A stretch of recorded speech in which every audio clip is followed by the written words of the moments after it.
Masalah umum yang ada: lemah tubuh, sesak nafas, tidak ada nafsu makan, mata terasa sepet atau kering, mimpi buruk, insomnia, nggak bisa tidur malam, badan kurus, sudah makan banyak tetap kurus, migrain, vertigo, pusing, batuk, nggak sembuh-sembuh, kembung perutnya, rasa nggak enak, begah, konstipasi atau diare.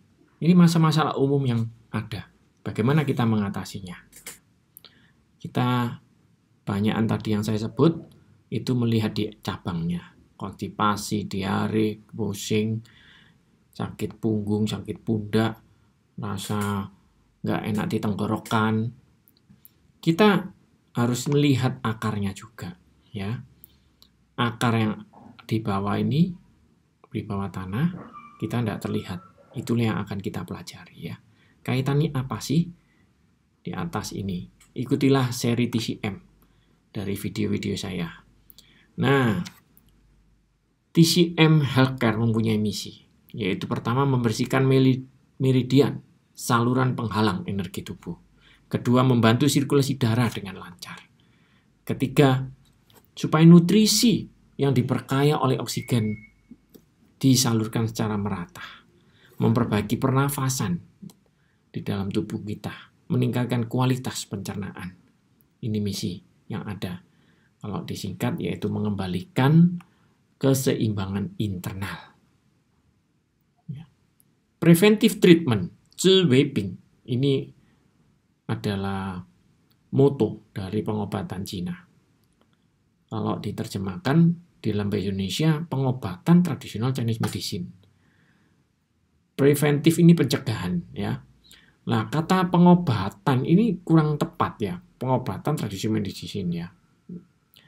Karena dipakai misalnya Renzi mengatur orang, Zhirong mengatur militer, Zhishi mengelola kota, gitu ya. Jadi mengatur, mengelola, merawat ini arti sesungguhnya dari Zhi. Zhi Wei Bing artinya mengatur, mengelola, tidak ada sakit. Sehingga di dalam kedokteran Cina penting sekali untuk menemukan gejala yang ada sejak awal. Ya, jadi bisa kita deteksi secara dini dan dirawat secara dini. Itu namanya preventive treatment. Pencegahan penyakit Zhi Wei Bing. Prinsip kesehatan Cina ini adalah holistik, yaitu tubuh ini adalah satu kesatuan, bukan diagnosanya per organ. Misalnya masalah lambung, kita hanya terlihat lambungnya saja, tidak. Semua berkaitan dengan liver, dengan limpa, dengan ginjal, semua berkaitan. Ya, itu konsepnya, holistik. Nah, di sini saya tampilkan antara healing vs curing. Ya. Misi kedokteran Cina itu adalah healing, menyembuhkan tubuh sendiri. Ya, tubuh kita menyembuhkan diri sendiri. Kalau curing itu intervensi dari luar, dari obat-obatan penghilang rasa nyeri, seperti itu contohnya, ya. Itu curing namanya. Nah, curing membunuh penyakitnya, misalnya pusing minum obat anti pusing, darah tinggi minum obat anti darah tinggi, diturunkan. Jadi membunuh penyakitnya, seakan-akan hilang pusingnya, seakan-akan darah tingginya diredam, padahal akarnya masih ada. Nah, kalau di kedokteran timur, pembenahan internalnya bagaimana supaya tidak akan tekanannya naik lagi, tidak akan pusing lagi. Harus diseimbangkan internalnya, manajemen internalnya diperbaiki. Curing memang membuat kondisi tubuh lebih baik secara cepat dengan penghilang rasa nyeri. Nah, kalau healing pelan-pelan diseimbangkan, perlu proses terapinya, nah kan disebut terapi. Curing biasanya dilakukan oleh tenaga medis. Healing itu sembuh diri sendiri. Jadi misalnya kita luka, kan sembuh, nggak perlu dokter kecuali lukanya besar perlu dijahit, ya. Kalau luka biasa aja sembuh sendiri, ya. Dijahit pun lama-lama akan sembuh itu sambungannya. Dijahit kan tujuannya karena lukanya terlalu besar, darahnya keluar banyak sehingga harus dirapatkan supaya terjadi healing di sana. Ya. Jadi misinya healing memperbaiki keseluruhan internal manajemen tubuh kita. Teori di dalam tradisi medicine ada tahapan-tahapannya. Mulai diawali dengan yin yang teori, 5 element, teori substansi, fenomena organ, dan seterusnya. Di video kali ini saya hanya membahas bab 1 yaitu yin yang. Ya. Misi dari TCM ada 3, yaitu yin yang balance, yin yang binghang. Bagaimana yin yang ini harus kita atur seimbang selalu dalam tubuh kita. Kalau yin yang seimbang, tubuh kita akan sehat. Kedua, qi xue jing ye yao tiao he. Jadi qi, darah, dan cairan tubuh harus bekerja berkompak bersama-sama dengan harmonis, ya. Nah, yang ketiga, wu zhang liu fu yao xie tiao yin zhuo. Xie tiao yin zhuo itu artinya bekerja kompak, 5 organ zhang dan 6 organ fu. Ya, jadi melancarkan meridian, mengatur sirkulasi qi dan darah. Kedua, kuatkan yang lemah, redakan yang lebih. Ketiga, menyeimbangkan yin yang sehingga fungsi organnya akan berjalan dengan normal lagi. Ya, saya masuk ke teori yin yang teori ya. Yin itu air, yang itu api. Nah, ini menarik. Di dalam tubuh kita, pusat dari yin yang itu ada di ginjal. Ya. Jadi yin ginjal itu air dan darah. Ya. Yang ginjal ya qi itu. Yang disebut api gerbang vitalitas atau mingmen. Keseimbangan antara api dan air di dalam tubuh sangatlah penting. Karena merupakan fundamental dari seluruh proses fisiologis tubuh. Contohnya, ketika api tidak dapat dikendalikan dan menjadi kelebihan, ia mempunyai kecenderungan untuk mengalir ke atas. Ya, tanda-tanda itu tunjukkan sakit kepala, wajah merah, haus. Nah, sebaliknya kalau air yang kelebihan, ia kecenderungan untuk mengalir ke bawah. Menyebabkan pembengkakan kaki, kencing berlebihan, tidak bisa mengendalikan pipis misalnya. Nah, itu. Sekarang yin itu yang dingin, yang itu yang panas. Yin yang kelebihan yang terlihat panas, kelebihan yin terlihat dingin. Nah, seperti itu ya. Misalnya ada bisul tunggal besar, merah dan panas disentuh. Itu menandakan apa? Yang panas. Jika wilayah punggung bawah sangat dingin disentuh, menandakan dingin di dalam ginjalnya. Nah, seperti itu. Yin itu yang tenang, yang itu yang gelisah. Kalau susah tidur, gelisah, gemetaran, itu kelebihan yang. Kalau orang yang perilakunya tenang, malas bergerak, ngantuk, itu kelebihan yin. Yin itu yang basah, yang itu yang kering. Setiap gejala atau tanda kekeringan, misalnya mata kering, tenggorokan kering, kulit kering, tinja kering, menandakan kelebihan yang. Setiap gejala yang tanda kelebihan atau kebasahan, mata berair, hidung berair, jerawat lembab pada kulit, tinjanya encer, itu menandakan kelebihan yin. Yin itu yang lembut, yang itu yang keras. Setiap anggota badan yang bengkak, gumpalan yang keras, itu menandakan kelebihan yang. Sementara jika lembek, disebabkan oleh kelebihan yin. Yin itu yang lesu, yang itu yang gairah. Nah, contohnya, jika detak jantung cepat, menandakan kelebihan yang. Sementara sebaliknya, kalau detak jantungnya lambat, menandakan kelebihan yin. Yin itu yang lambat, yang itu yang cepat. Tunjukkan dalam pergerakan, itu tadi ya. Yin itu yang substansial, yang itu yang non-substansial. Yin yang substansial itu yang materi, Yang itu yang tidak substansial adalah energi. Ing itu adalah penyimpanan, yang perubahan. Nah, ini terlihat jelas di bagian organ nanti ya. Nah, ini hubungan yin dan yang. Yin dan yang itu saling berlawanan. Ya. Saling berlawanan satu sama lain. Dan kedua, saling ketergantungan satu sama lain. Ketiga, saling memakan satu sama lain. Dan keempat, itu ya, saya bahas satu-satu ya. Yang pertama, saling melawan satu sama lain. Jadi, tidak ada yang seluruhnya yin, tidak ada yang seluruhnya yang. Yin itu air, dingin, tenang, basah, dan sepertinya tadi. Yang itu yang api, panas, baliknya ya. Saling bertentangan ya. Dan jangan lupa, yin dan yang ini saling bergantung satu sama lain. Tidak ada kekuatan energi yang, juga materi yin nggak akan terbentuk. Ya. Yang memuat benih yin, dan sebaliknya. Siang seperti siang tergantung malam, kegiatan juga perlu istirahat. Energi perlu materi. Di mana ada penyusutan, di sana ada pembentangan. Nah, yin dan yang itu juga saling memakan. Jika yin yang kuat, yangnya pasti lemah. Demikian juga sebaliknya. Nah, kayak tadi ya. Nah, yang keempat, yin dan yang itu bisa berubah. Tidak statis. Jadi perubahan secara dinamis. Yin dapat berubah jadi yang dan sebaliknya. Misalnya, kita pernah demam sampai 39 derajat, menggigil kan kita. Menggigil kan jadi dingin. Asalnya panas, menggigil berarti kedinginan. Nah, itulah perubahan ya dari yang bisa ke yin.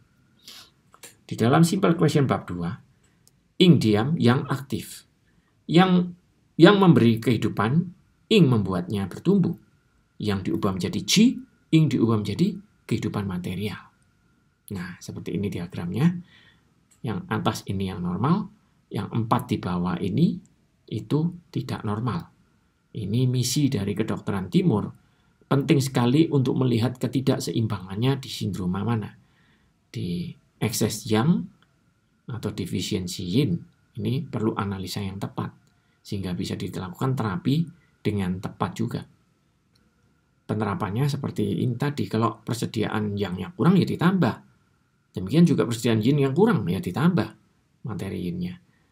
Kalau ada kelebihan yang ya diredakan, disedasi namanya. Juga kelebihan yin juga tadi misalnya pembengkakan. Itu kelebihan yin. Ya kita sedasi, kita kurangi dengan kita panaskan. Kita tambah yangnya. Ya. Ini sekarang mengenai wilayah. Yin itu yang depan, daerah dada dan perut. Yang itu yang daerah belakang.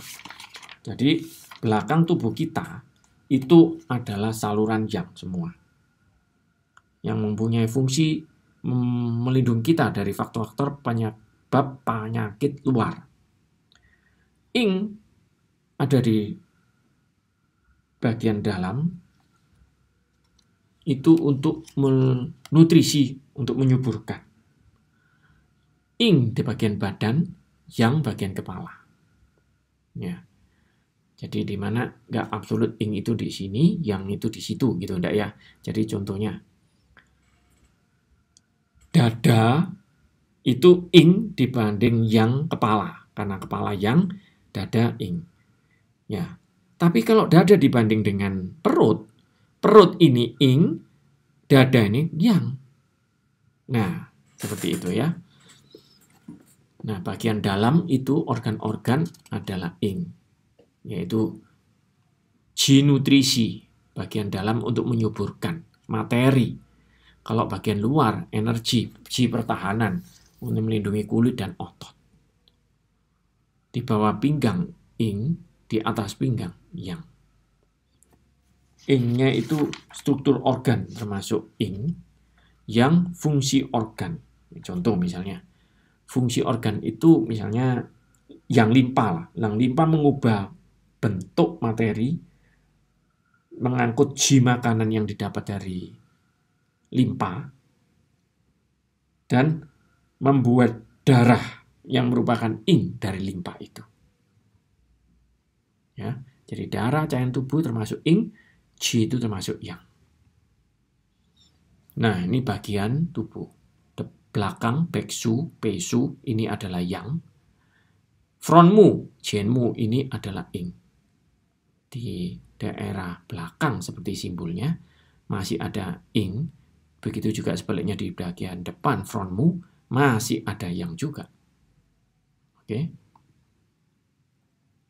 Ing itu air, yang itu api. Ing itu yang dingin, yang itu yang panas. Ya, seperti tadi yang saya jelaskan, bagaimana kelebihan yang terlihat jadi panas, semua kepanasan. Kalau kelebihan ing, kedinginan malah. Ya. Ing itu yang tenang, yang itu yang gelisah. Ya. Jadi nggak bisa tidur, itu berarti kelebihan yang. Tidur perlu ketenangan, perlu ing. Ing itu yang basah, yang itu yang kering. Setiap gejala atau tanda kekeringan seperti mata kering, tenggorokan kering, kulit kering, tinja kering, itu menandakan kelebihan yang. Sedangkan sebaliknya, misalnya mata berair, hidung berair, jerawat lembat pada kulit, tinja encer, itu menandakan kelebihan ing. Ing itu yang lembut, yang itu yang keras. Setiap anggota badan yang bengkak, gumpalan keras, itu menandakan kelebihan yang. Sementara mereka yang lembek disebabkan kelebihan ing. Ing itu yang lesu, yang itu yang semangat. Contohnya detak jantung cepat dapat menandakan kelebihan yang jantung. Sementara detak jantung yang lambat dapat menandakan kelebihan ing. Gitu ya. Ing itu yang substansial, yang itu yang non-substansial. Jadi yang materi itu ing, yang itu yang energi ya.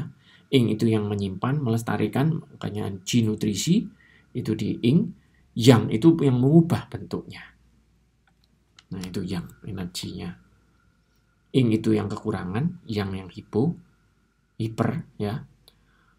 Ing itu yang penyakit kronis, yang penyakit akut, ing yang penyakit tidak hilang-hilang, yang patologisnya cepat, tenang, lesu, ngantuk, ing itu yang meringkuk kalau tidur, yang itu yang gelisah, nggak bisa tidur, yang terlentang tidurnya itu yang. Anggota badan dingin itu ing, yang panas. Ing yang pucat, yang merah wajahnya. Ing yang suaranya pelan, lembut, yang suara keras, berapi-api. Dari nafas juga terlihat, ing itu yang nafasnya dangkal, yang itu yang nafasnya kasar. Ing itu yang suka minum hangat, atau bahkan tidak haus, karena dia kelebihan ing. Tapi yang orangnya haus, suka minum dingin-dingin. Terlihat dari buang air kecilnya, ing itu bening, yang itu yang gelap. Ing, kalau dari fesesnya, tinjanya cair, ing itu ing, yang konstipasi itu yang. Ya, penyakit degeneratif banyakan di ing, yang penyakit inflamasi. Seperti itu. Nah, ini di dalam organ kita itu dibagi antara ing dan yang juga. Ing ini adalah 5 organ cang. Nah, ini cang, 5 organ cang, yaitu 5 organ padat. Lever, jantung, paru, limpa, ginjal. Ya, 5 organ padat yang berfungsi storage, penyimpan. Nah, seperti tadi, ing itu yang menyimpan, ya, karena terlihat dari hurufnya, cang, ini ye, bang, belakangnya adalah cuang. Cuang artinya village, tempat tinggal. Jadi, gudang storage atau tempat tinggal. Ini 5 organ cang. 6 organ fu, itu organ berongga, terlihat lambung, usus besar, usus kecil, bladder, gallbladder, ya. Ini semua organ berongga, selalu kosong seperti tulisannya fu. Ini juga ye, zebangnya artinya daging. Fu ini artinya kantor pemerintahan. Dimana kalau kita mengurus sesuatu izin di kantor pemerintahan, kan kita setelah ngurus pulang, tidak tinggal di sana. Seperti organ berongga, lewat makanan disalurkan ke organ berikutnya dan kosong, selalu kosong, tidak boleh ada penumpukan makanan di sini. Kalau ada penumpukan berarti tidak berfungsi dengan baik. Ya, kecuali ini yang istimewa, kandung empedu. Ini yang selalu ada cairan empedunya di sana. Ya, seperti ini. Terima kasih. Nantikan video saya selanjutnya. Salam sehat.